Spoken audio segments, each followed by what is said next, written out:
Hi, this is Timothy Zahn, author of Star Wars Thrawn. You're listening to the Living Force podcast.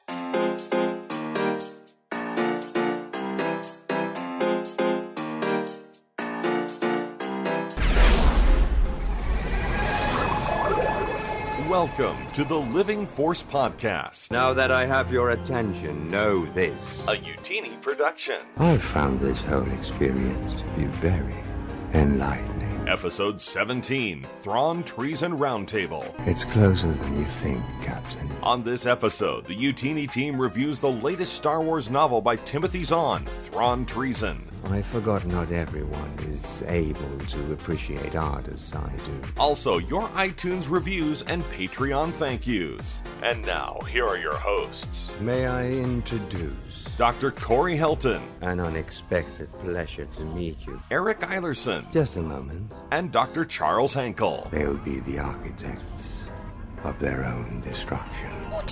Labatt Blue Light is like the reason why I have it, because in Michigan, beer from Canada is basically like local beer. Like it's priced almost the same because it's right there. It's like upstairs. Mm-hmm. And it's good? I Is mean, it better than Natty Light Lemonade? It's all that matters. Barely. Dude, it was good. I was still shocked. It's pretty good. I finished my last one the other day. All right, Charles, you're like not allowed to crap on Natty Light Lemonade until you've tried it. Like going Next forward. week, I'm gonna have my new mic, like my whole new sound set up, and I'm just gonna be holding a cold Natty Light Lemonade. That's right. Spend your 80 cents, get a Natty Light Lemonade. Oh, and it's gonna make your life a lot better, I think. The suspense is killing me. I don't have Crash of Fate. What? Where is it at? I don't even see it on Amazon. Crash of Fate? What are all these Star Wars books? I don't recognize any of this. What is this? Galaxy's Edge Galactic Outlaws. What is that like a reference book coming out? I don't know what that is. Wait, Corey, are you not using our Amazon link for Crash of Fate? No, I am. I just forgot about it. Don't do like I do. Yeah, look at these books. There's like a Galaxy's Edge book 1. What is this? I don't know what. Let me see here. I'm looking at it in Slack. Galaxy's Outlaw. Wait, is this isn't even Star Wars? This isn't Star Wars. Something called Galaxy's Edge. Yeah, it's just called Galaxy's Edge. Okay. There's a Galaxy's Edge I was about to say, series. It sure does look like it could be Star Wars. So. Yeah, I think they're banking on that. I was getting excited there. I was like, what is this? All these Galaxy's Crash Edge of Fate? books. Like, no, I think I do own Crash. Where is it at? Okay, looking at the cover, I swear I've held this. Did they send the? It's the first Living Force podcast mystery episode. Where is Corey's really copy? I promise I read all the books. I slipped my mind the release date of A Crash of Fate and how soon I had to have it done. This is really bad. I'm terrible. You'll find it somewhere, maybe. Like a bookstore. This is it's a young adult. Yeah, book, it's young right? adult, so it's Disney Lucasfilm. I think it's that little weird time in which I was not on their list. Is the cover is different, right? Isn't it printed on the hardcover? Yeah, it has the sleeve, but it's on the hardcover. Yeah. Yeah, the leaf and the hardcover are the really same nice. thing, which is the best thing. I love that so much. Agreed. Where you'll see the book profile and my non-spoiler review. It is blog non-spoilers, which I haven't read yet. I need to read that. Here is the complete book details. Okay, there it is. Oh, it's got a rating. It's a pretty high rating. Yeah. Right now, still. I think 3 people have read it so far. Or rated it, at least. Rated it, yes. Andrew Bell, which I'm confused on because my photo is Andrew's photo on the website right now, and I haven't fixed that yet. All right, let me go to the Amazon and break the Amazon terms of service by using my own link to purchase the book. Here we go. Proceed to checkout. Look at that. Perfect. All right. Man, that, users, is how you use Amazon or the Utini website to buy a book on Amazon and give me 4%. And I would like to keep it that way. And that help support the podcast. Is the most important thing to learn today on the Living Force Podcast, episode 17. The episode where we tell you how to make us more money. I am one of your money-grubbing Disney shill hosts, Eric Eilerson. And with me are 2 fellow canon nuts. The first is Dr. Corey Helton, who just bought Galaxy's Edge: Crash of Fate through Utini. How's it going? It's going great. Excellent. And Dr. Charles Hankel. Hello, boys. How are we? We're great, man. We are Excellent. doing great. Very excited to be here with you guys for our Thrawn Treason Roundtable episode. If you're new to this podcast, this is going to be one of those episodes we do for every single canon novel release. About 30 days after the book comes out, we will do a 2-part episode, usually, about our favorite things about the book, spoiler-filled. So if you have not read Thrawn Treason yet, listen to the intro and then maybe pause for a bit. But before we get to that, I want to talk a little bit about Utini news, my friends. If you are one of those new people, or if you're not and you haven't heard us talk about it in a bit, Utini.com is the website 3 of us run with a bunch of our awesome friends, all about the Star Wars Expanded Universe, and we got a couple cool things up on the site this week. First of all, we did just mention A Crash of Fate, which Corey just bought. Galaxy's Edge: A Crash of Fate is a young adult novel that came out last week officially. Is that how close? Yeah, last week before. By the time this comes out, and we have a no spoilers review that I wrote the day it came out, because again, I am lucky enough to get the young adult books ahead of time, and I put out my thoughts about that. If you want to go check that out, spoilers for that review, it's good. I liked it a lot. And as of recording tomorrow, or as of release rather, tomorrow, the full review for A Crash of Fate will be out on the website, so you can go ahead and check that out. And now I'm gonna do a little bit more shilling. And get if you have read Crash of Fate, or you want to get your review on the website, head over to the book profile page. You can just search for the book on the site, like you probably heard me do in the intro there, and you can just search for it. Like the page always says, complete book details. That's how you get to the correct book profile page. You can go to the bottom and leave some comments, leave your star review, and that will automatically populate at the top. So you can kind of see how your score affects the overall rating of the book and how that compares to our rating of the book. Yeah, lots of fun. Go review Crash of Fate if you haven't read it yet. I haven't read it yet, obviously, because I just bought it. I just realized that because I recently had an address change, I was not on the preview copy list for a while, and I'm like, why don't I own this book? And that's because I have not purchased a Star Wars book in 2 years because of Utini, and here I am. It's hard times for you, man. It is. Hard times. Now, Charles. I feel like such a peasant. Charles, the peasant. Did you finish Crash of Fate? Are you reading it? Where are you in Crash of Fate? I'm in the middle of it. I'm probably a third to a half of the way through it, and I'm enjoying it so far. It's not to the caliber of Lost Stars or Most Wanted for me yet, but there's still so much left. I don't want to give that final verdict too soon, but it's fun. It's a good book so far. Yeah, I agree. I think it's a lot of fun, and again, our spoiler-filled review will be up on Utini tomorrow. And you may have heard Corey go through the whole spiel on how to get that book at the beginning, but just in case, I want to give you guys a complete rundown on how you can pick up Crash of Fate and help us out a little bit here. Because as Corey said, we have an Amazon affiliate link with Utini. And if you want to help support this very podcast, all you have to do is go to the Crash of Fate book profile link at utini.com. You click a button, it says order at Amazon. It takes you right to the website, and the book profile can be found on both the reviews or by searching on the site itself. And in addition to you using that link, you get a great book, and we'll get a little kickback, 4%, right, Corey? Something like that? A strong 4%. Strong 4%, which we would super appreciate. So definitely go pick up A Crash of Fate. And secondly, I want to mention, by the time this episode is up, we should have another review, because guys, we're getting to that time of the year. We are getting this quarter is getting so much Star Wars stuff. I mean, between these books, we're doing a podcast right now about Thrawn Treason, mentioning A Crash of Fate. I'm about to mention another book, and in a couple weeks, we have Black Spire coming out. All this before the November craziness, where we're getting a video game, we're getting 2 books, The Mandalorian. We really need to sit down and talk about how we want to schedule our talks about all the big books, because with so much stuff coming out this fall and around Christmas, that time after the film comes out is always really dead for content. So I almost wonder if we should maybe wait to discuss one of the major books until maybe after Christmas or something. That would be fun. I'm not against that. Maybe record early so we remember them, and then we'll actually release them a little later. Right. I love that. But one of the books that I wanted to talk about real quick is a book that a lot of people may have missed in this whole Thrawn Treason and Crash of Fate and Black Spire craziness, which is a little children's book called Star Wars Myths and Fables. Now, this book was marketed as a young reader's book, or all ages book, if you will. And I received a copy from Disney Lucasfilm. Thank you guys for that review copy. And I was surprised how much I loved this thing. Yeah, it's really, really interesting. And like, I don't know, a lot of people kind of skip over books that are labeled as a different age group than they are. Mm-hmm. And I think this is definitely one of those books, but it's really strong. I mean, it's like a kind of a weird little short stories book, and it's good. Yeah, like it's comprised of 10 short stories, all written by George Mann, with some beautiful classic illustrations by Grant Griffin. And each book is written like an old school Grimm Brothers fairy tale, essentially, right? It's like 20, 25 pages. It's got a moral lesson. It's got a familiar Star Wars location. So there's like some on Tatooine, some on Gleon-Sam. There's all different eras from the Clone Wars to before that to the sequel trilogy, OT, everything like that.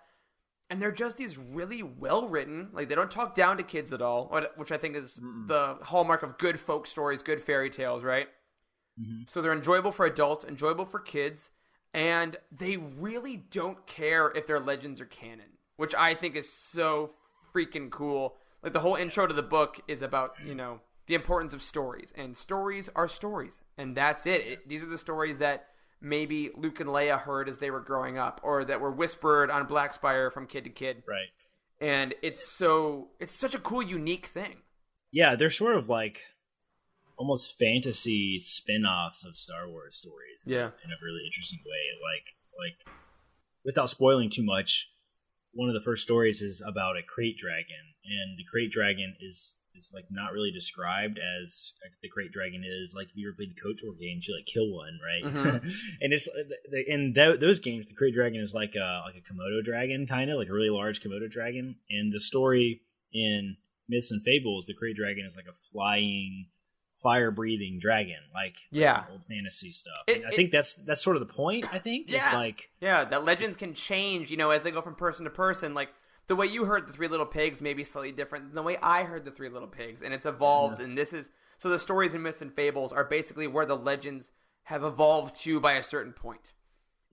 But a lot of it is familiar. Like even just that crate dragon story, if you have read your share of legends and or canon material, you'll notice some things that you may recognize from other stories. Yeah. And it's really fun to kind of figure out like who it is they're talking about in the stories, because sometimes it's really obvious. Like one of them has got a picture of Grievous, so obviously that one is talking about Grievous. But the Crate Dragon story is like, is this talking about Kenobi? Is it talking about some other like kind of Jedi kind of character? Who exactly is it talking about? And that's really kind of fun to sort of think about and figure that out. And it's really cool. It's short too. It's how many pages is it, guys? 192, I believe. Yeah, it's really short. It's got really large font. And if you the audiobook is also really great. I got a copy of that. It's by, if you're a Broadway fan, the guy that did the original role of the genie in the Aladdin musical, he does the audiobook. He's tremendous. He's got a great voice. And it's really good for like bedtime reading, knock out a story before bed. And man, if you got kids, this is a necessity. Like if you're reading bedtime stories to kids, this is awesome. It'll get them into your favorite universe. If you haven't quite given them Star Wars yet, this is a really cool intro. So again, you'll enjoy it as much as they will. Yes. Yeah. Oh my God. Like again, I don't have kids. I don't plan to have kids, but I will read this book over and over because I just loved it so much myself. So this one's on the site too, so you guys can leave a review for it. So head over to utini.com and search for the book and find it, and you can leave a community review. And we need to put our reviews up for this one too, guys. Yep, this one should. Yeah, the written review should be up by the time this podcast drops, and then we'll be adding our ratings as well. The last few bits of business before we get into Thrawn, guys, we got some thanks to give out. Yeah, big time. Some big time thanks. As some of you may have known, we've talked on the last couple episodes about this kind of weird surprise Patreon that we have, which started out as a way for Corey to basically bill us all, because the site takes money, the podcast takes money to upkeep, and we all pitch in because we love this thing, and it was a lot easier than like Venmoing everyone or PayPaling or whatever. So we all decided to set up a Patreon so us within the company could keep the Living Force going and keep Utini going. And then 3 awesome dudes, Dylan Sasser, Adam Dyson, and Timothy Dunlap, searched out this Patreon, which has no rewards, it has no tiers as of now, and decided to become patrons to help us out. And we really just wanted to extend our thanks to Dylan, Adam, and Timothy, because, guys, the fact that you are just supporting us at a point where we don't have anything extra to give you back kind of just means the world. Yeah. Absolutely. Yeah, It and really does. It feels like, I mean, I don't know. You guys are just super loyal to the show and to what we do at Utini, and it just feels good to kind of know that there are folks out there that share the sort of belief about the expanded universe that we do. And we want to get people into this. It's the whole point of Utini in the first place, is to help people get into the expanded universe and get out what we're getting out of it, right? So, like, to have other folks that believe in that and are willing to show that support with money is like it's just like, wow, like that's like I'm pretty tight on my wallet about stuff like this, about like supporting companies and supporting other folks. But I'm a patron of a couple other podcasts and that sort of thing too, and like, I don't know, it just feels cool and it feels like I'm involved in something to do that. And if you're interested in helping us out with Patreon, then go search for it, you can find it. Yeah. And you people who support the show are every bit as important to our mission as us three sitting here talking about this right now. Like, if you don't, get out word of mouth about the show, if you guys don't support us, then we would just be three dudes talking over the internet, which is still fun. That's how this started in the first place. But you guys really, really are important to the Living Force, and we thank you. Absolutely. Now, on that note, in the next about probably 2 months, we do want to officially have a Patreon launch with rewards, with a tier system. And what we need from you guys who are listening to the show is suggestions, because a lot of different podcasts do a lot of different kinds of rewards. We're going to compile a list of things that other podcasts do for ideas. But at the end of the day, you're the Living Force listeners. You're listening to us for a reason, and you have things you want to hear. You have things you want from us. So in the next couple months, if you could tweet at us at Living Force Pod, email us at livingforcepod@utini.com, or jump in our Discord at utini.com/Discord. Tell us what you want from the Living Force, from Patreon rewards. Do you want movie commentaries? Do you want TV show commentaries? Do you want uncensored episodes? Like, what do you actually want us to put out? Do you only want the swag? You just want a t-shirt. It's okay. If you just want the t-shirt, that's okay. Like, I know that, like, when I get a company that I'm really, really into, when I get, like, a piece of apparel that has got the brand logo on it, I'm always, like, really proud of that. It's super weird. Oh, like, yeah. Oh, dude, I mean, you guys have seen how many pins I have. Come on. So yeah, let us know if that's something you would want. And the last thing I would like to ask for, I know we're doing a lot of asking at the top of this show. Before we break and get to Thrawn, I was looking at iTunes, guys. And as you guys know, you can rate shows on iTunes, you can review shows on iTunes. And as of now, as a time of recording, we are at 15 iTunes ratings, and we have 6 written reviews. They're super awesome. Good. Yeah, it makes my day. I would like to set a goal that by our next show, if we can double our iTunes ratings to 30 or get to 10 reviews total, or both, I'm just going to throw that challenge out there. I think it'd be really awesome, and as weird as it is, the number of ratings, the number of reviews do help that iTunes algorithm. They will throw us up there if people start to Google Star Wars podcasts. So if you're loving this show, you've been listening for a while, we love having you here. If you could just take a couple seconds, give us that 5-star review, write a couple words down, and most importantly, share us with your friends. That'd be super cool. Man, we really are shills. We are shills. And now, I swear, we're going to stop shilling. We're going to take a super early break to listen from a Utini member about some of their favorite books, and then we are going to dive right in to Thrawn Treason. Be right back. Hi everyone, Jared Mays here, coming to you with a Star Wars Legends recommendation. I'd like to recommend Darth Maul, Shadowhunter by Michael Reeves, published in 2001. I've spent a lot of time trying to decide what it is that makes this book so good for me. Now, Maul really is a wonderful character, especially with as much of his journey as we've gotten to go on with the animated series in recent years. He's so iconic, and you can really identify to his desire to prove himself to his father father figure in Sidious. And that's what this book does so well. We get to see him just try to get out of the shadows and prove that he is worthy. And he might mess things up a little bit along the way, but what makes this book really shine is its heroine. I think sometimes with the villain-based books, you can get a little bit tired of just always being in the mind of an evil character trying to do evil things. But when these books really succeed, they give you someone to root for, and this book does that perfectly. There's a Jedi Padawan named Darsha Asant. She's trying to prove herself as well, and so she's got a parallel journey to Maul. She's excited to become a Jedi Knight, and she finds herself in the path of Maul on his journey to retrieve a secret from a Nemoidian traitor. It's a great book. You get to go into the underlevels of Coruscant, and it's got one of my very favorite droids in Star Wars, and that's I-5. I hope that you enjoy it. May the Force be with you. And we are back after whatever that clip was. I don't know what it was. I won't pretend like I know what it was, because Corey hates when I do that. So it was really nice when Freddie was here because he was like, "Oh yeah, thanks, Meg," or "Thanks, Heather," whoever he said. Yeah, it's Heather. Week, and I was like, "Oh yeah, that's kind of nice." I always forget we can literally just ask him who it's gonna be. But where's the fun in that? But speaking of fun, I am now gonna stop talking as much because I'm gonna throw it over to our resident researcher extraordinaire, compiler of questions, Charles Hankel himself. Let's jump into Thrawn Treason. Let's do it. Charles, right. before you just totally dive into this, I want to ask you, because you've been doing these roundtable sort of put together these discussions for so long now. I don't know how you got that job, by the way. It just kind of fell in your lap. But I don't because know either. yeah, you've written a lot of these sort of questions and really thought provoking questions and stuff. Since you started doing it, does this make you think about the book differently now? Because you're going to have to put together thought-provoking questions? I don't think it makes me think about it differently, but I will say that I always come out of whatever our conversations are with at least a slightly different perspective.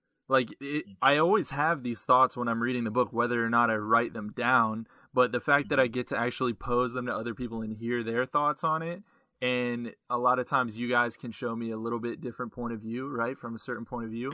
That's really rewarding for me. So, I don't know how I got this job, but I'm happy to do it. If I've read the book, I will compile the questions. And I'm so glad these conversations because we don't want to. So, I'm so glad that we're willing to keep doing it. It is extra work. It is extra work, but it's worth it.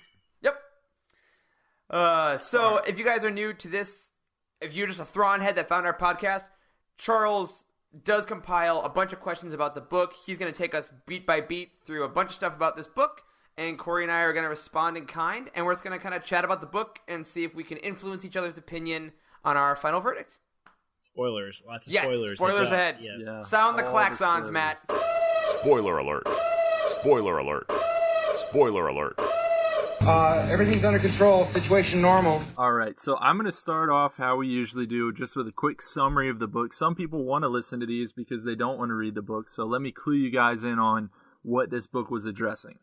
So essentially, Thrawn Treason, which was the third canon installment in this series, follows the story of Grand Admiral Thrawn attempting to salvage some of the supply lines for Project Stardust, aka the Death Star, when they are overrun by Growlix.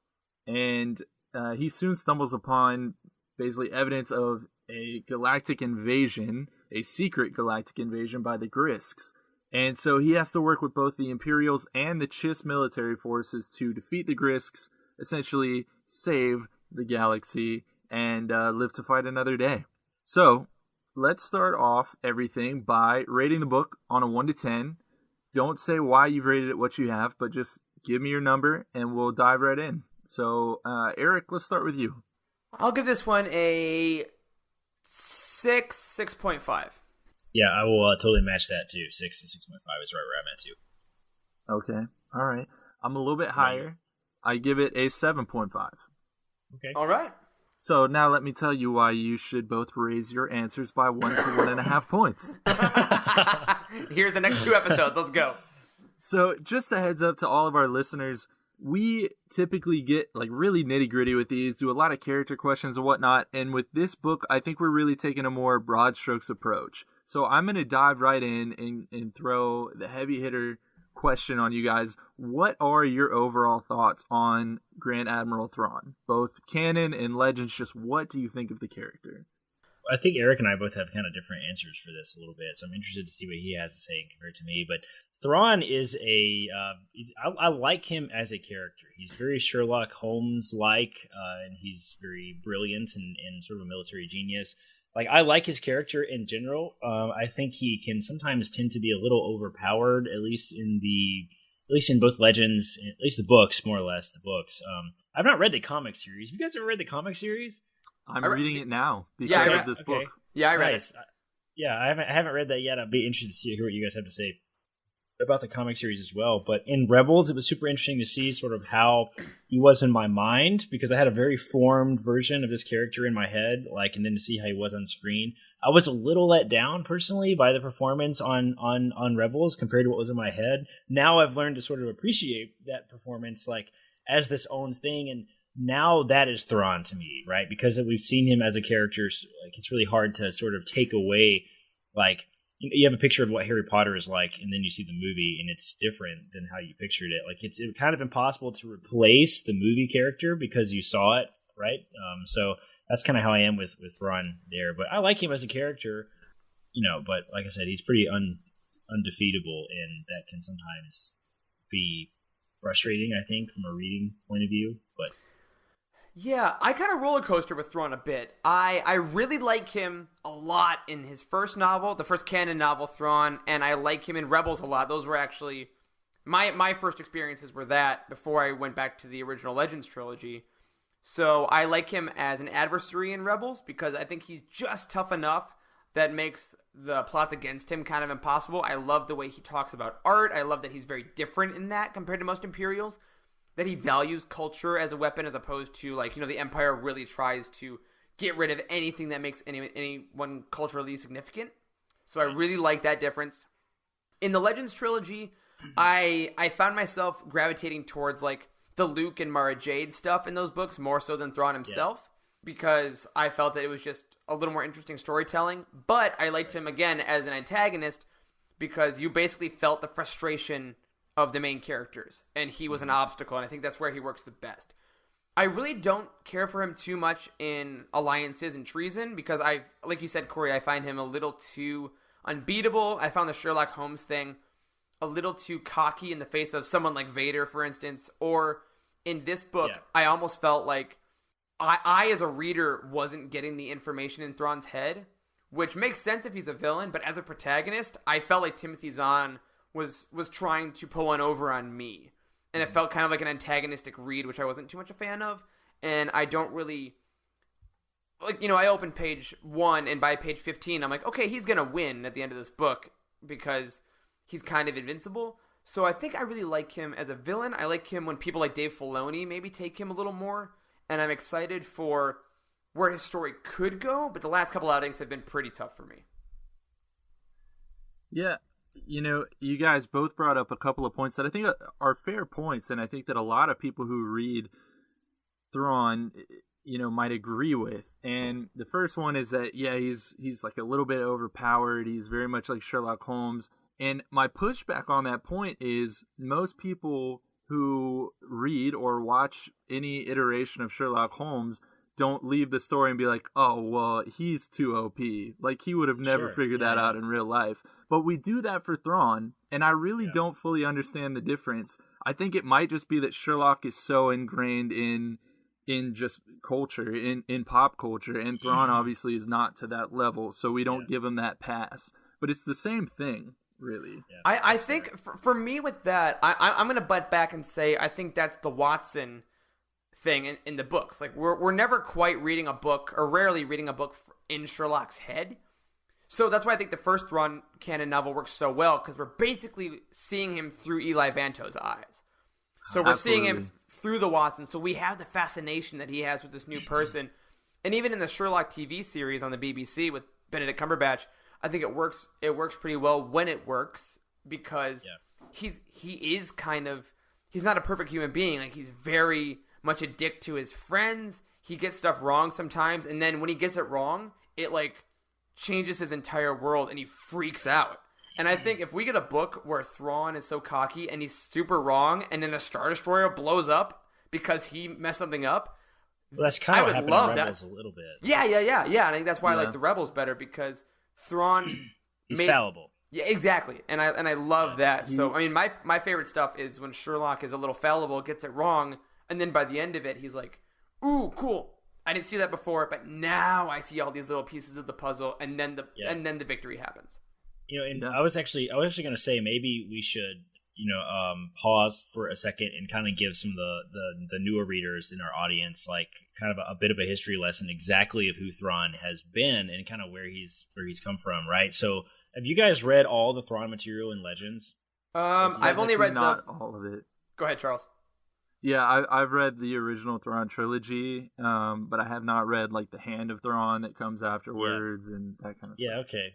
So, so Thrawn, if you haven't known this already, most folks in the Star Wars reading, sort of community are very privy to this information. But if you're a new reader, this might be interesting knowledge for you because to most of us, this is kind of common knowledge, right? So, Thrawn was created by author Timothy Zahn. So, Timothy Zahn is kind of like you guys have heard us talk about Claudia Gray as being sort of a superstar in canon reading. This is definitely who Timothy Zahn is in Legends reading, right? So he wrote Heir to the Empire, the first of the original Legends Thrawn trilogy in 1991, and he's sort of credited with like kicking off the Star Wars expanded universe. So we owe him a lot, right? That's one of the reasons that's one of the reasons we've been like, I know we've had a couple negative things to say about sort of Thrawn alliances and Thrawn treason in previous episodes. It's one of the reasons we have sort of said, like, listen, we want to really be respectful of how we are critical of Zahn's work because we owe Timothy Zahn so flippin' much. Like, because Heir to the Empire was on the New York Times bestseller list for like 8 weeks running. Like, it was super successful and was one of the first like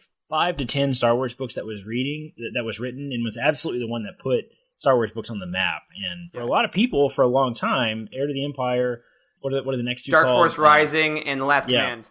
Yeah, for a lot of people, those were episodes 7, 8, 9 for people, right? Because like there was no other books written. This was after Return of the Jedi, and people loved them, right? It featured Luke Skywalker super heavily. It features Mara Jade, who is a character that Luke married in the Legends Star Wars universe and was a fan favorite.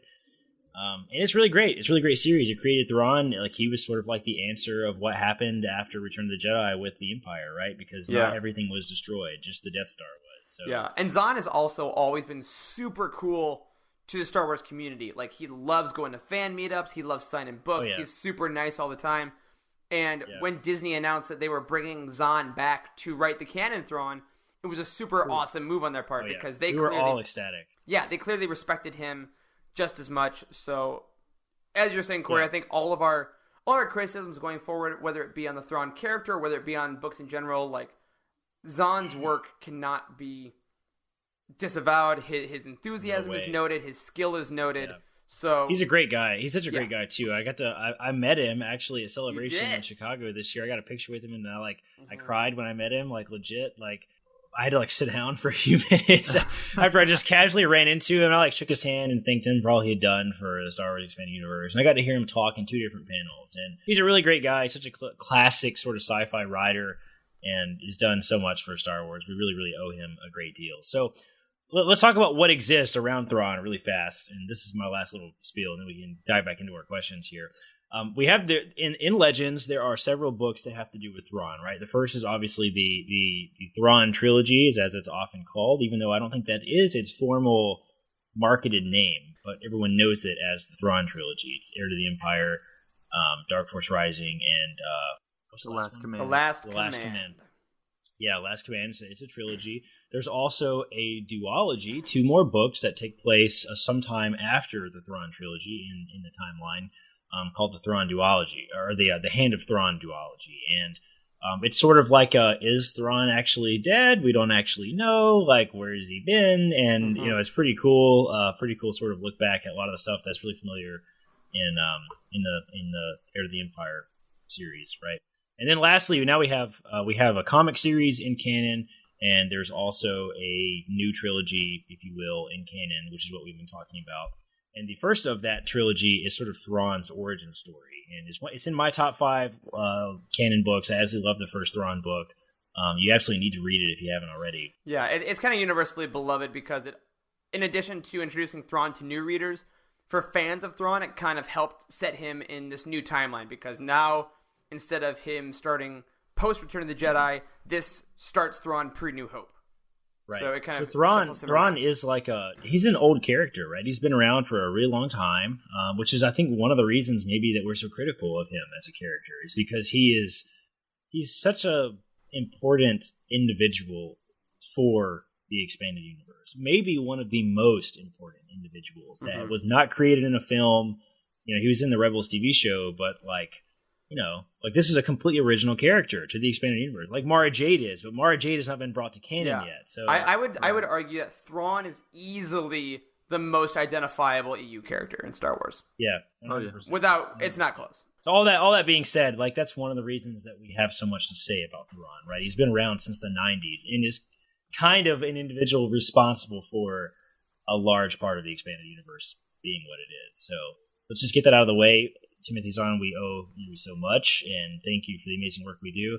And I hope that anything critical we have to say is not received inappropriately or meant to be disrespectful, because we owe you so much. Absolutely.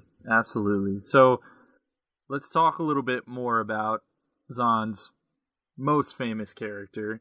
So in this book, in Thrawn Treason specifically, Thrawn claims, and this is a quote, that he is not privy to the deepest secrets of the Ascendancy.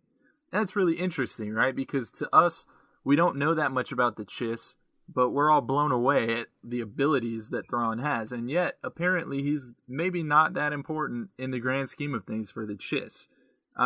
What do you think about that? Do you think that he actually is? Is he playing coy? Is he really just some random military member of the Chiss Ascendancy? What are your thoughts? Do we actually know that much about the Chiss, even after all this time? We don't. We really don't. Do we even know their home planet? I don't think so.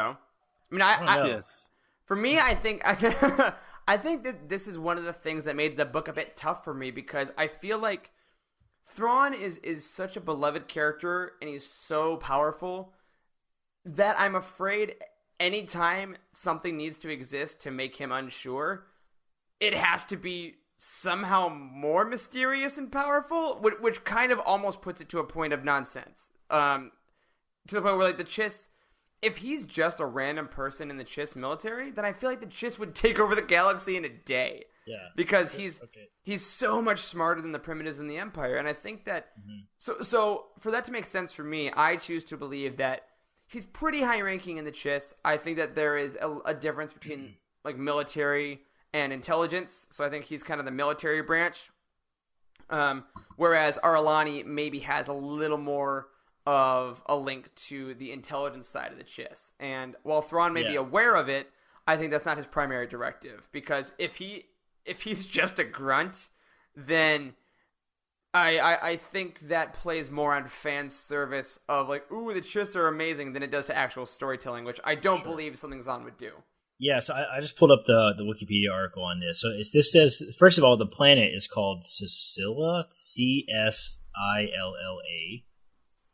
is the home planet, I think, of the Chiss. And this says the ruling class of the Chiss Ascendancy was known as the Aristocra, right? So Thrawn kind of strikes me as, if I had to guess what his role is in the Chiss, I think it's a lot of what his role is in the Empire, right? He's kind of like Grand Moff Tarkin in that he's a military leader, but is also like highly invested in politics, which is often the case for very high-ranking military members. Yeah. Like U.S. generals are very involved in U.S. politics. Like, so, right.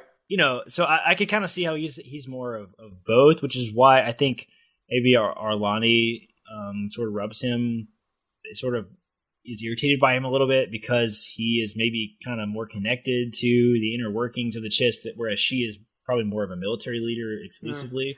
Maybe that's the thing, is like I can't tell which one of them is more connected, because they both still talk so mysteriously that I get why you want to do that for the Empire, but as a reader, I kind of need a little more. But we still know so very little about the Chiss, and maybe that's a good thing. I think that's one of the things that makes them interesting. It's like, please never do a Yoda origin story. Just don't. Like, the fact that he's as mystery as he is what makes him such a great character. So. But goddammit, give me that Yoda Yaddle buddy cop, like 400 years ago. No, Eric. Give me Yaddle, you cowards. Well, it's interesting that you guys brought up Yaddle Treason, Yaddle alliances, the Hand of Yaddle duology. Stop it! No. Galaxy's Edge, a crash of Yaddle. How many fingers are on the Hand of Yaddle? 3. Are you sure? We don't even know what species he is. Maybe Yoda lost a finger. Anyway, unfortunately, this is not our Yaddle episode. Stay tuned. So, the design for Yaddle was initially supposed to be a young Yoda design, by the way, and he had a sweet, red coif. Anyways, so you guys brought up Aralani, and I think she makes a really interesting comment in this novel when she says about Thrawn, whenever he first kind of shows up and they cross paths, she says, of course he would blunder in. And that's just such a derogatory comment. Like, where is that coming from? Is that how the military in general, views? Yes. Okay. That's what I'm saying. Or... That's what I'm saying. He's that weird brand between politics and military, because that's how military leaders.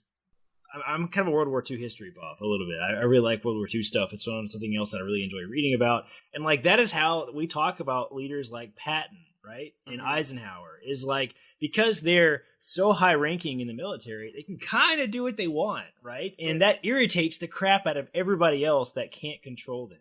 I have another solution that I want to offer. I think Thrawn and Aralani definitely slept together. I almost shot wine out of my nose. I definitely think that Aralani is just that was the original story for Thrawn alliances. But seriously, because the thing is, everything she's saying about Thrawn kind of contradicts what we know about him, but it's definitely something that a jilted lover would say.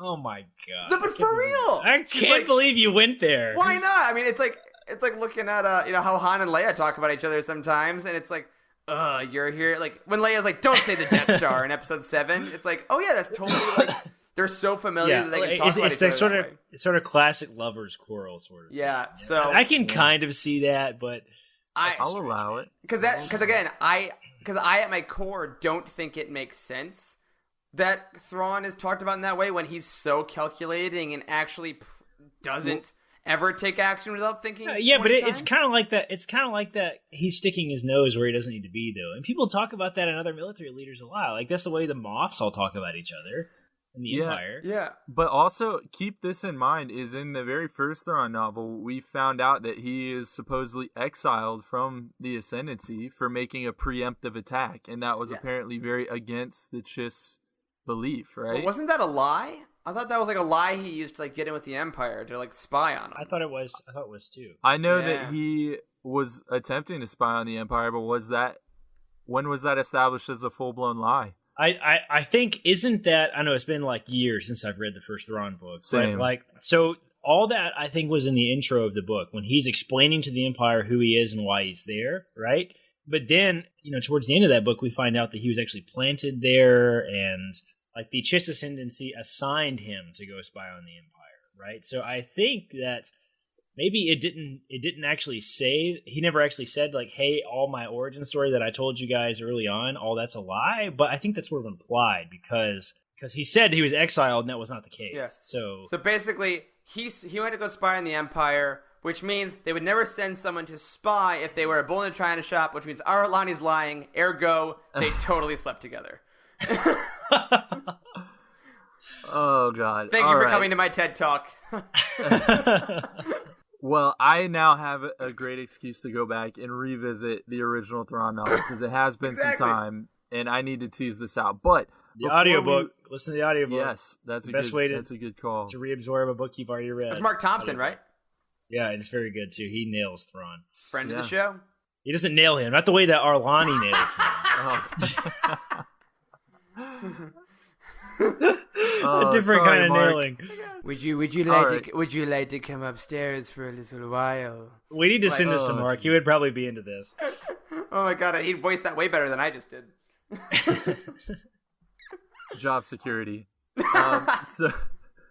So before we leave talking about Thrawn, just for a moment to talk about a couple of other characters, I want to hear what your thoughts are on, and I know we don't have a clear answer, but just give me your thoughts on where is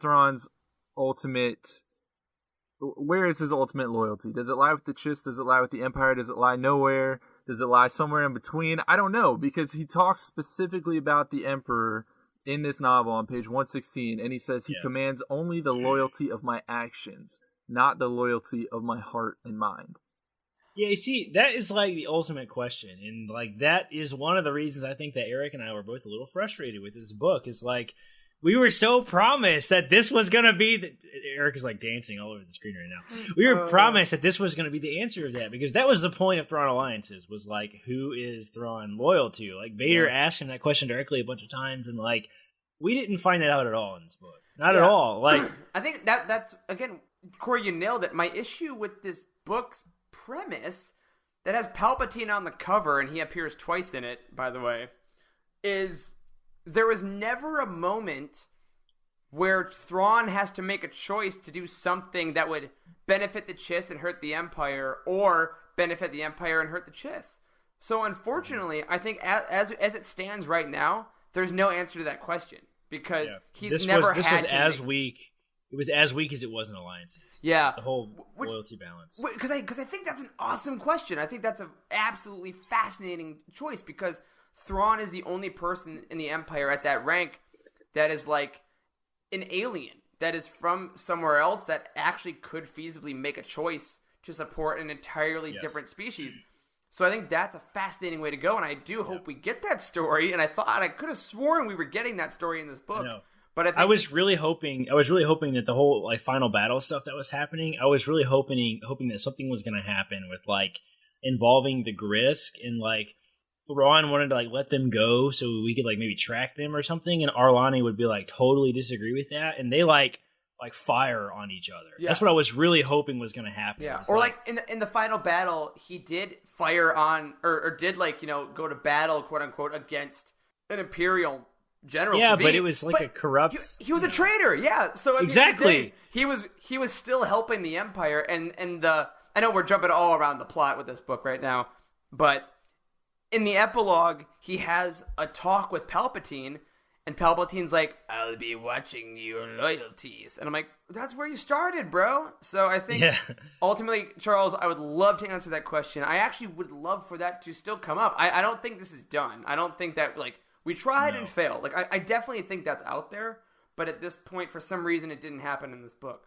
Yeah, and you know, I think that kind of has to do with just where this book falls, and the fact that there is already established Thrawn material after where this book is in the timeline, because you can't answer that big of a question, or else it wouldn't make sense that he's still a high-ranking Imperial in the Rebels television series, right? Oh, not at all. I think... Not at all. Okay, so if we establish that he's a traitor to the Empire, it makes sense that he's back as a Grand Admiral in Rebels? No, because here's what I think would be cool. I think that I think Zahn is a good enough writer to get around that, because I think there's a possibility that Thrawn chooses the Chiss over the Empire, but he's smart enough to make it look like he's not, but we as readers know he did it. So I think that's where, like, maybe he fired, maybe Savine know. Yeah, so maybe Savine wasn't a traitor, but he's able to like create that evidence falsely to protect the Chiss. So he covers his own back. But then the guy who's too OP and too knowledgeable and has no faults, you want him to pull the wool over the Emperor's eyes. I'm saying I think there's no reason he couldn't at this point. Because, or if he did, then the Emperor has that talk about like, I don't know, I'm still watching you. Then he's like, at least, I think there was a way to have Thrawn make a choice either way, or his choice is against the Chiss, which is why he's still a high-ranking Imperial in Season 4 of Rebels. Like, there's just no, there's no choice. Yeah, I don't know. I want a choice to be made, and then either he suffers the consequences of it and is held at like military tribunal by the Emperor and is like, we know what you did, and now we have you on the edge of on a leash now, and if you ever do anything like that again, Vader will kill you. You know, like but they've already threatened that. Do you think that like Thrawn existing and them leaving his story wide open at the end of Rebels, do you think that is the reason that we've not really been able to get any sort of conclusion about that? Is because he's tied into another medium? I don't think so.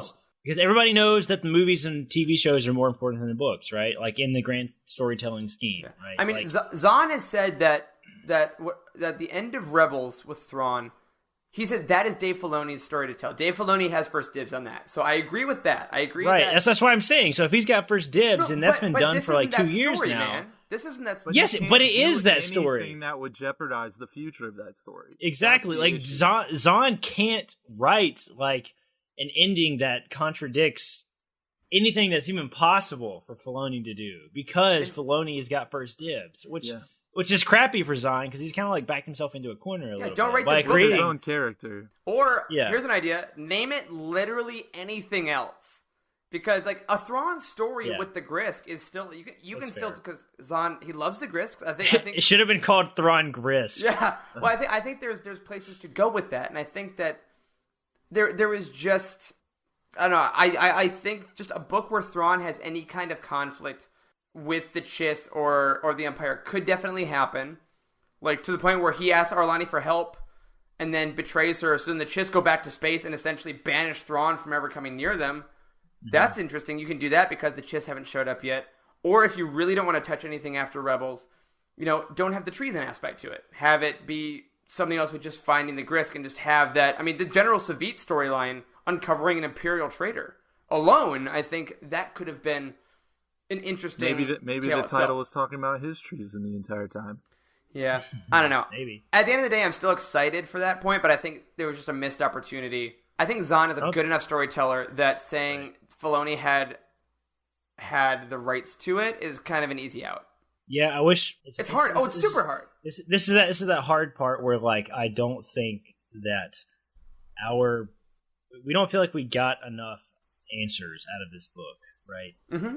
I don't think that's Zahn's fault at all. No, let me make one more point in Zahn's favor, is that we are used to reading books from him that are Legends material. When he was literally writing the future of Star Wars, it was wide open. He could do episode 7, 8, 9, man. Right, exactly. And we're comparing. However fairly or unfairly it is, and I think we probably do this subconsciously, we're comparing his canon story to his Legends story and what he's doing now in canon versus what he's done in Legends. And it's not a fair comparison because he is handcuffed now in such a way that he never was in the past. He doesn't have free reign like he has previously. There's an entire story group that has to give an okay on every little thing, right? He just doesn't have the freedom that he had before. And we can't expect the same scope and size of story that we did from him in Legends now in canon. It's just not possible. We should wipe that possibility off the table. And when you remove that lens, I think you can approach this book with a little bit clearer picture of what you're expecting to get out.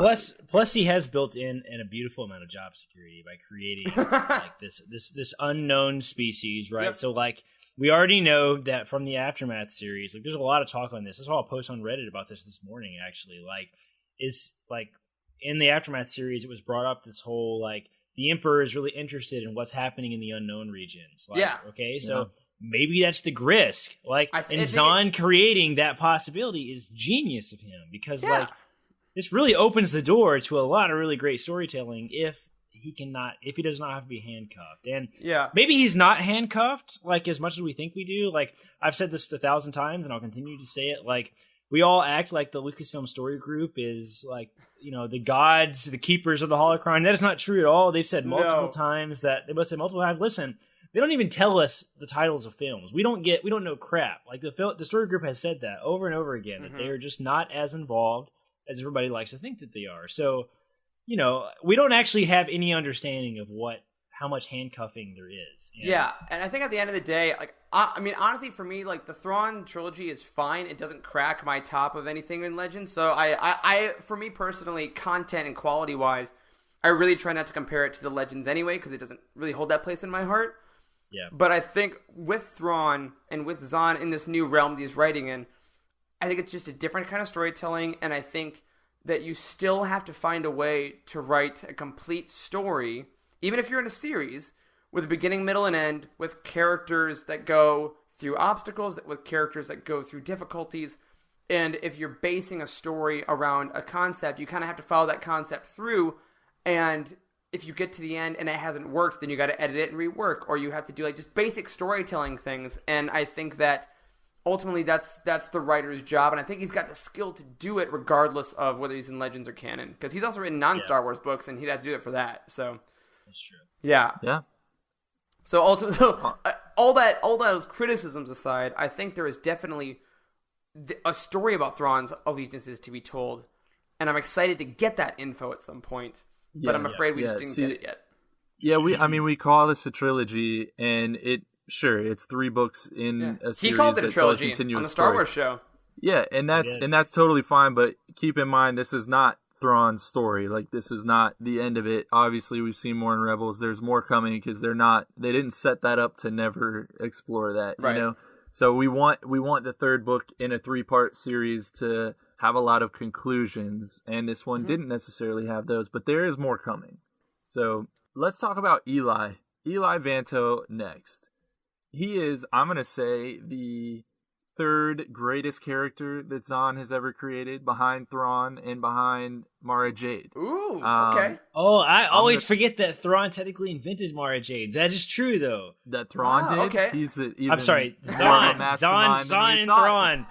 This is definitely not the wine talking. Honestly, this is not in the outline. Do you guys think he named the character after himself, kind of? Did he do that on purpose? Maybe. Okay, here's an issue that I have with him, because I think you might be right. And again, I love the dude. I think he's a phenomenal additive to this universe. I think the only problems I have with Thrawn are sometimes when I see a guy that created him and treats him as like his son, or maybe like, named him slightly after himself. He's kind of afraid to give him weakness, and I think that comes from a little bit of like himself. He's like, that's not fair. No, you can't assume that. Again, I'm not saying that, but I'm not saying that it's true. But I'm saying that is the thing that I do see, because I'm like, his name is very similar, and I think that when he writes him, he becomes more powerful than when anyone else does. So I think that's a possibility. Yeah, no, because I do the same thing that you just did, Corey, all the time. I say Zahn when I mean Thrawn, and I say Thrawn when I mean Zahn. Yep. Timothy Thrawn. Oh my God! Please tell me Thrawn's first name is Timothy. I am Timothy Mithra Nurodo. That's fantastic. Oh, I'm picturing like an elementary school age Timothy Thrawn with his lunchbox. Oh, he's adorable. He's like already in high school. Great. Exactly, but all right. But to your point on Vanto, though, I'm gonna agree with you. I really like Eli. I think he was missed in Alliances, and I his parts in this book I thought were 100%, super solid. Totally missed in Alliances. Yeah, I think he was super solid. Do you guys think that Eli is the best like secondary expanded universe character that's been created in canon? No. Who do you think is the best? Wait, what are the parameters? What do you mean by secondary character? Just like not first tier? Like, yes. The novel isn't about them, essentially. Right. These are characters like Governor Price, right? Mm-hmm. Like Bones, Mr. Bones, Mr. the Bones, droid, like characters that were created Randolph Castorfo in Bloodline. Right, exclusively in expanded universe. Will probably never make it to the films, but fans like absolutely love. Like, I think Eli is definitely one of those characters. Like, I think he's one of the most beloved for sure. Maybe okay, Eric. Let me pose you this question, okay? Mm-hmm. So maybe your opinion of Eli is diminished a little bit because it's been so long since you've read Thrawn, like the first Thrawn book. But if you were to take out Alliances out of the picture altogether and put this book and the first Thrawn book together, Treason and Thrawn, I think Eli is an unbelievably good character. Yeah. So don't get me wrong. I think he's very good. My not putting him anywhere near the top of mine is more commentary on how much I love other characters than how much I don't like him. That's fair. No, I think he's written super well. I think he is very classic Star Wars. I think he is expertly written for what he is. I think he's a great Watson to Holmes, to bring back that comparison. But I did find it funny, the whole "Where is Eli" was the Twitter campaign for this book, and I was like, we all know he's with the Chiss, right? Like, did anyone not know he was with the Chiss? Like, was there actually We knew he with the chiss, but what is he doing with the chiss? And why was Thrawn so insistent that he go? But just like the Twitter campaign specifically was, where is Eli? I'm like, we all know he's with the Ascendancy. But I'm sorry, I thought that was it was a funny hashtag to choose. But no, I think Eli is good. I think he is capable, which is very, very cool. He could easily be a buffoon that follows Thrawn around. But I think we got to see him learn a lot in the Academy in the first Thrawn book. And in this one, he comes in and Thrawn's like, nope, I trust this guy. He's good at what he does. I mean, he is Watson. Yes. Literally. He's Watson. Yeah. Watson from Sherlock Holmes, he's Watson. Yeah. He's a super solid character. Yeah, but it's interesting because I entirely agree. He is supposed to be like the common man who is your lens to look at Thrawn and to kind of understand the story and to get that appreciation for the character. But in this book, he's progressed a lot since we last saw him. And not even just from like the beginning of the Thrawn novel, but even from the end of the Thrawn novel. Like he is, he doesn't really know it, but he's respected among the Chiss, and he has a very specific job, right? That we learn about that he doesn't know the importance of, but it is very important. So he also understands like his competence at this point. Like it's very clear that he's come to terms with the fact that, hey, maybe I am a little talented, right? Mm-hmm. Like it's obvious, which is nice. Yeah, I did have that point where I was like, Eli was like, oh, I don't know if I like this job. I don't know why it's important. And then he asks Arlani at the end, she's like, you don't know what you were doing, did you? He said, no. And she's like, well, it's this really important thing. And I do like that he didn't ask and then get told no a bunch of times, because that could get tiresome. And then I think I would have thought less of Arlani at that point. But I do like that he just kind of like wallowed in it. And then like, oh, if you would have asked, they probably would have told you how important your job is. So yeah, but I like the respect. I like that he didn't start over again in this book, and having someone, be among the Chiss in front of the rest of the Empire. When he meets Thrawn and all the rest of the people, was really interesting with him and Pharaoh and all that jazz. Yeah, it was cool little, that you have ring theory and all of that with Star Wars. This was like more of a mirror thing where, he started out in Thrawn and he was a translator for Thrawn to a bunch of humans, and then in this novel he was actually translating to humans for all of the Chiss, which I thought was pretty cool. But the same kind of question arises for Eli Vanto that arises for Thrawn, and that is, where is his allegiance? Where do his loyalties lie? And in his case, it could be the Empire, it could be the Chiss, or it could actually be Thrawn himself, which I think is a really interesting idea.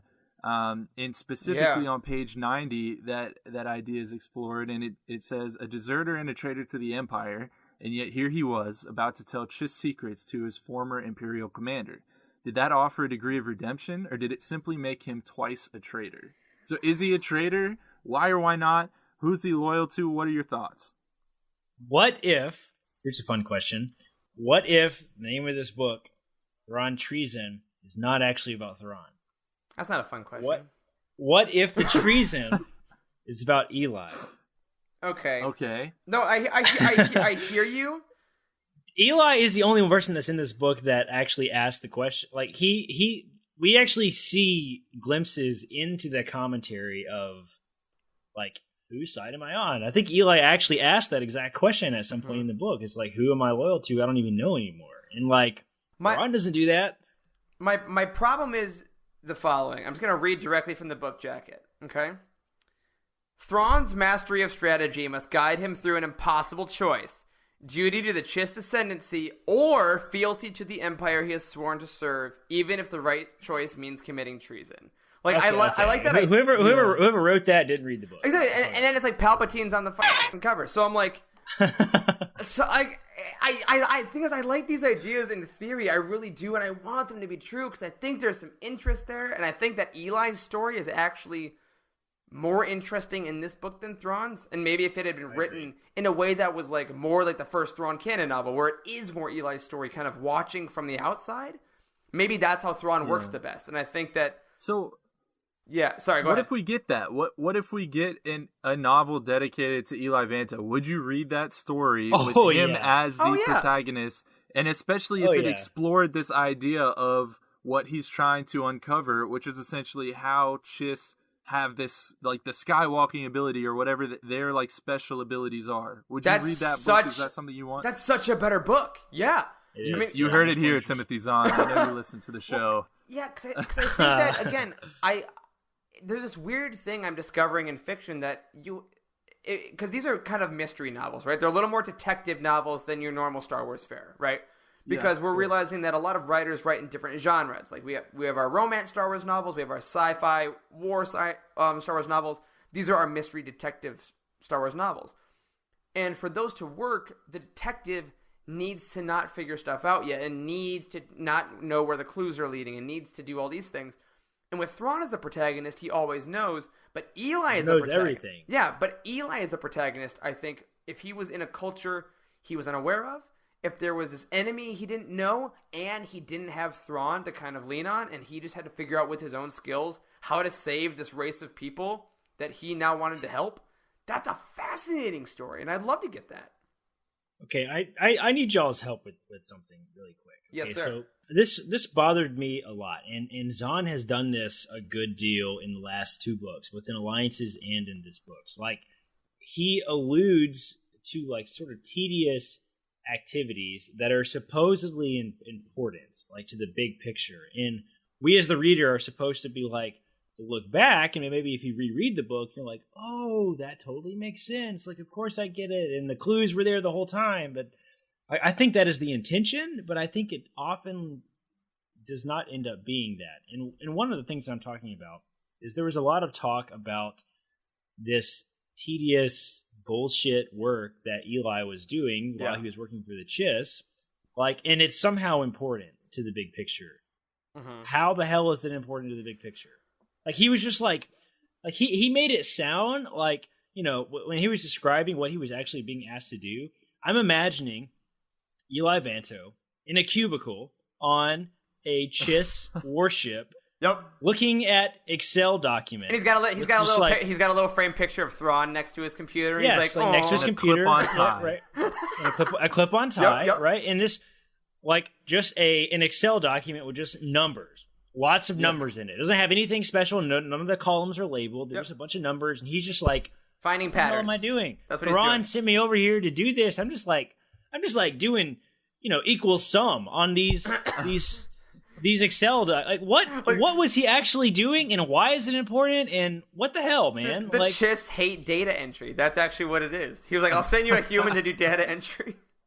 But really, though, was that actually explained at all? I mean, it had to do. He was it searching was for some kind of patterns, but not really, though. Like, because they didn't actually tell us. Do you remember what it was? I agree with you that it wasn't necessarily fleshed out all that well, but he was essentially looking through data for a pattern that he could recognize, and he didn't know what that data was, but it was essentially data about all of the Chiss who have special abilities, who have second sight and third sight. That's so stupid. Now, it doesn't make very much sense. No, it doesn't make sense. He wouldn't understand what he was looking at, because that doesn't crunch down to, like, zeros and ones, you know? Right. Like, that's what it was supposed to be. I think it would have done better if maybe there were even little snippets of, like, Thrawn and Aralani secretly talking to each other about, like, how important what he was doing was. But it was, like, presented as not important. Right. Aralani never said it was important. Maybe Thrawn if never there said were it was just important. even clues to, like, what he was actually doing. Like, like exactly. he was able to look back and be like, oh, these were dates of significant battles in which, like, the Jedi Force children of the Chiss were somehow used. Like, maybe if he were able to actually connect the dots of what he was doing, but it was talked about as if he was doing this stupid, tedious task, and then it was never explained. And it's just like, then at the end of the book, it's like, oh, he was looking at patterns. Oh, patterns. Patterns are what make you so intelligent. Pattern recognition. Patterns. You know, you're such a genius because you can recognize patterns. It's just like, what? You know what I want now? What are we talking about? Dude, patterns? It's the stupidest thing I've ever heard of. Now in that workplace comedy book about Eli Vanto that we're writing, I want him, like, in the cubicle looking at patterns, and he goes to the water cooler with that what Vanya, was that her name? That other Chiss, and be like, oh, hey, still working on patterns? Yeah, still toiling away. And like I want, like, a spin-off of The Office with Eli in an office with all Chiss. Yes. And Thrawn is Michael Scott. That's what it is. Dude, the concept of patterns being the thing that we're all supposed to look at Eli and go, oh, he's so smart. Oh God. Like, it's just like, it pisses me off. Right? Yeah. So one thing that really irks me is it's such a vague concept, and we're supposed to look at it as if it's this super profound thing, and it, to me, totally missed the mark. Yeah. Like, last thing wasn't I want to say profound at all. Last thing I want to say on that, because I know we're wrapping up Eli and we're going to get to the end of our characters here, is there's this thing in theater that I get told a lot by directors, which is show, not tell, right? They say, okay, what were you doing in that scene? And if I have to tell you a bunch why what I was doing is important, then clearly I missed it and I got to try again. Just show me the thing. And I think that's the problem with Eli here, is that we were told, like, no, this is important. And I had to be convinced as a reader so much that this menial task is important. Whereas I think the better writing, in my opinion, is showing through the actions and showing through the results of what happens. Then I know it's important because, oh, clearly it affected the plot in this way. I think that's some of Thrawn's problems as well, is that his actions, like, are genius, but he does a lot of telling how he figured this out, and we get a lot of telling why things are important as opposed to the drama of the story unfolding.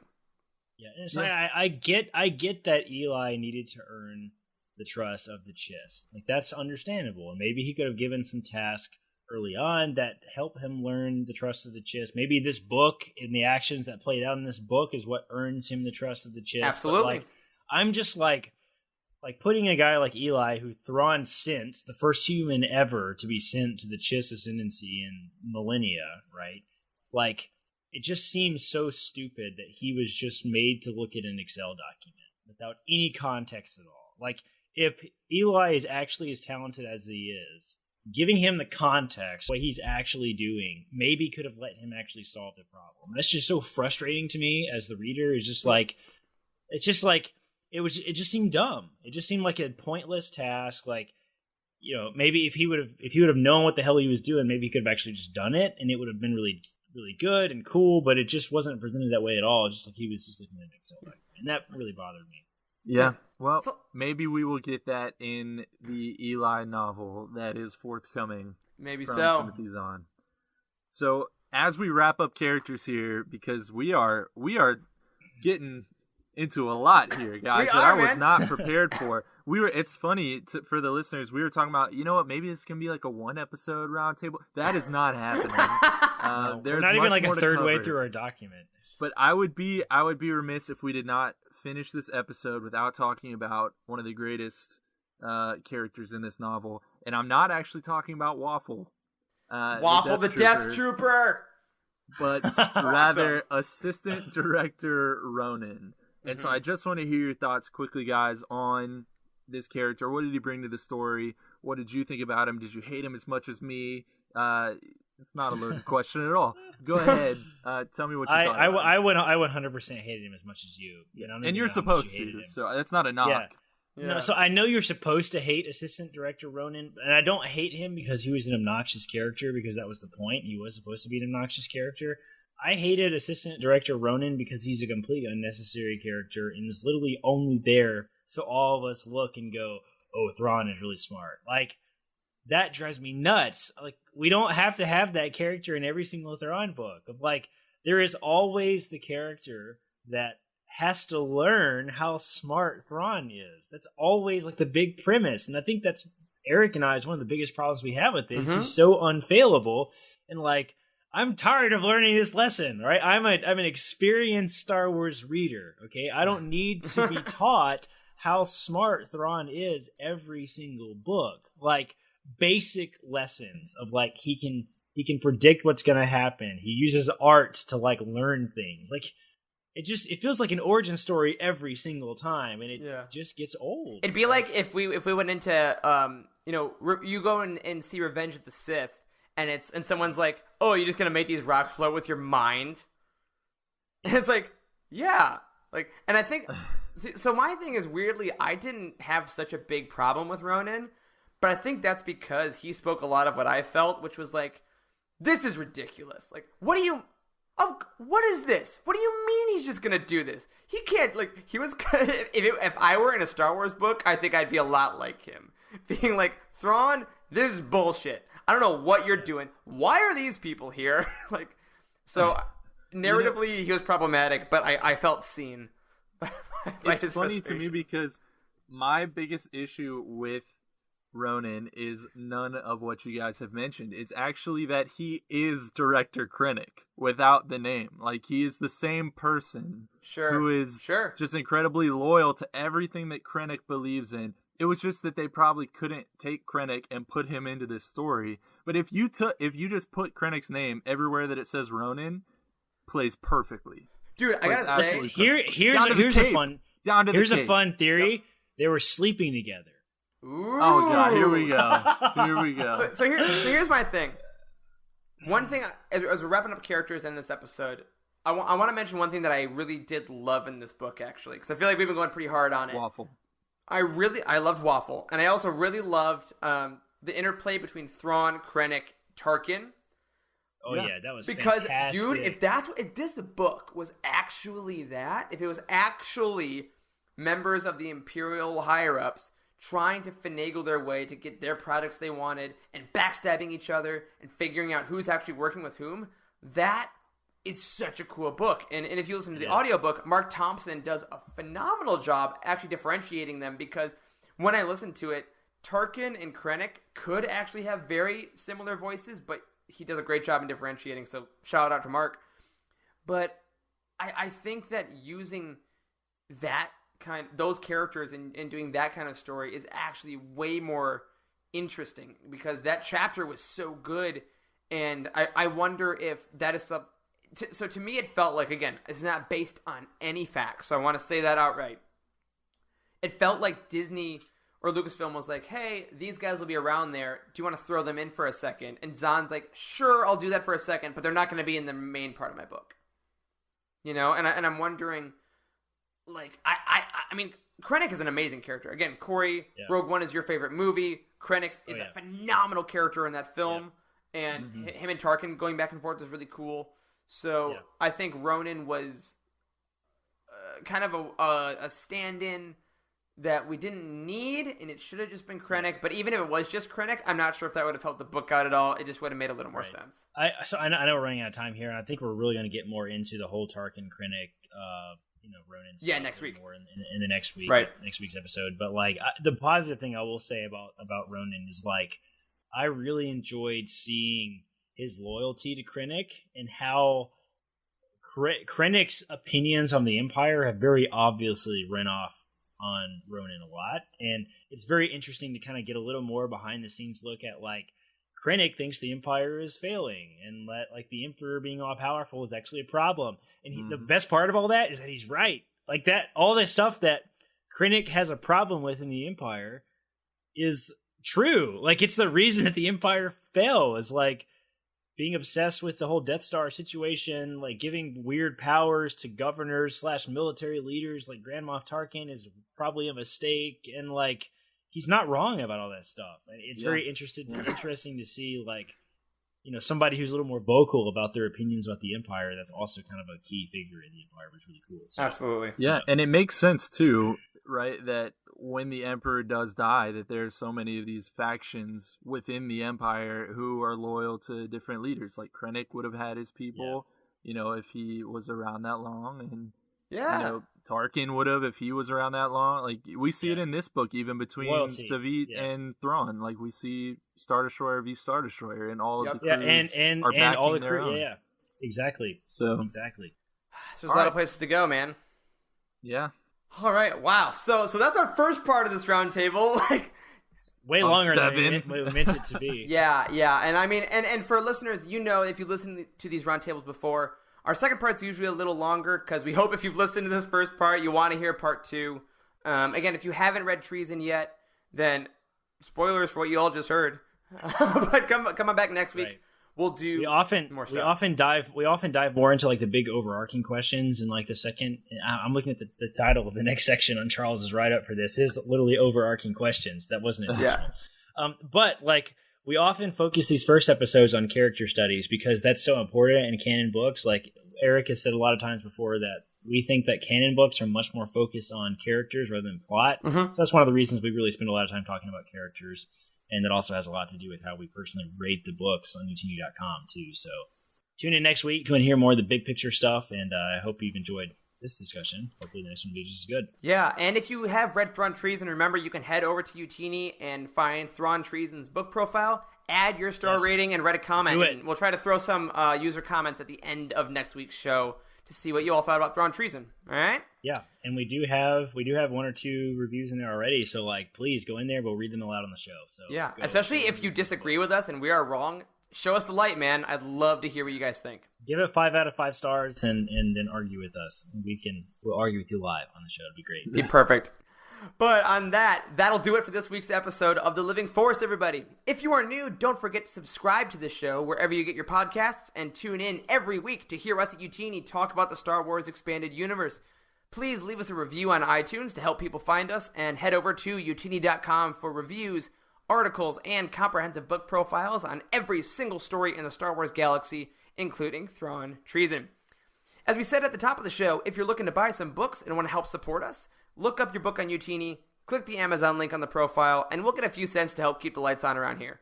If you'd like to help us out a little more directly, you can find us on Patreon. We are at patreon.com/Utini, where you can join our amazing patrons. So thanks again to Dylan Sasser, Adam Dyson, and Timothy Dunlap for your support.